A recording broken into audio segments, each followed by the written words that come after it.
Commander Zekthor studied the tactical display with predatory satisfaction. The human vessel Defiant Storm hung motionless in space, its engines dark, hull scarred from their initial barrage. The ship's primitive design made it an easy target: no energy shields, crude armor plating, and weapons that belonged in a museum. "Pitiful," he hissed through his mandibles. "The humans send children to fight wars." His lieutenant, Vexka, clicked her claws nervously. "Sir, intelligence reports suggest human vessels are." "Nonsense. Look at it dead in space. One more bombardment, and we claim our prize." Zekthor's three eyes gleamed with anticipation. Human technology would fetch premium prices on the black market, and their crew would provide excellent slaves for the mining colonies.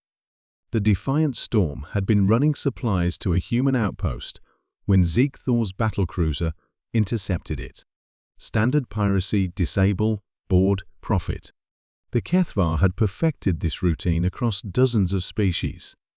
"Target their life support," Zekthor commanded. "I want survivors." Energy beams lanced across space, striking the human ship's hull. But instead of the expected secondary explosions, something else happened. The Defiant Storm shuddered not from damage, but like something awakening. "Sir," Vexka's voice carried an edge of concern, "the human vessel is moving." Zekthor watched in disbelief as the supposedly crippled ship began to turn. Its engines hadn't ignited, yet it was rotating with predatory grace. Then he saw why dozens of smaller thrusters were firing in complex patterns, attitude jets, that most species only used for docking maneuvers. "Impossible. Their engines are offline." "Captain Mitchell to hostile vessel," a gravelly human voice crackled over comms. "You just made a big mistake." The Defiant Storm completed its turn, and Zekthor felt his confidence waver. The ship no longer looked like easy prey. Every weapon mount was now trained on his cruiser, and something about its posture suggested barely contained violence. "Your ship is disabled." Zekthor snarled into his comm. "Surrender, and your deaths will be quick." Captain Mitchell's laugh was cold as space itself. "Disabled? Son, we're just getting warmed up." "ARIA, release the safeties." "Safeties released, Captain," responded an artificial intelligence with unsettling cheerfulness. "All systems green for creative solutions." Zekthor was about to demand clarification when the human ship moved. It didn't accelerate, it pounced. Every thruster on the Defiant Storm fired simultaneously, hurling the vessel forward in a chaotic spiral that defied tactical prediction. Weapons blazed from impossible angles as the ship twisted through space like a living thing. Evasive maneuvers. Zekthor screamed, but his cruiser was built for formation combat, not dealing with an apparently insane opponent that fought like a rabid animal. The human ship slammed into their starboard hull, not with the crushing impact of a ram, but with dozens of smaller collisions as it used its bulk like a bludgeon. Armor plating screamed under the assault, and Zekthor realized with horror that the humans were using their own ship as a weapon. "They're inside our shields," Vexka reported. "How are they?" Her question was answered as the Defiant Storm clamped onto their hull with magnetic grapples and began grinding against the cruiser's surface. Sparks flew as human mining equipment repurposed as weapons carved through alien armor like a predator's claws.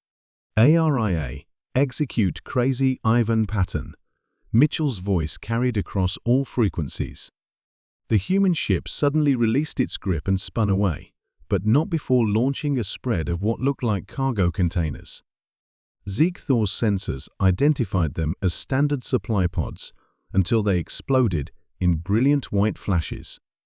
Not nuclear detonations, but something far more terrifying: welding charges. Civilian mining equipment converted into proximity weapons that bloomed across 1,000 tons of refined uranium ore to the Titan processing station. Our cargo holds are packed with enough fissile material to sterilize this entire system. Zeke Thor's blood ran cold. Now, Mitchell continued, our ship's taken some damage in this little scuffle. Our containment systems are looking mighty unstable. I'd hate for all that uranium to go critical, because some pirates can't take a hint.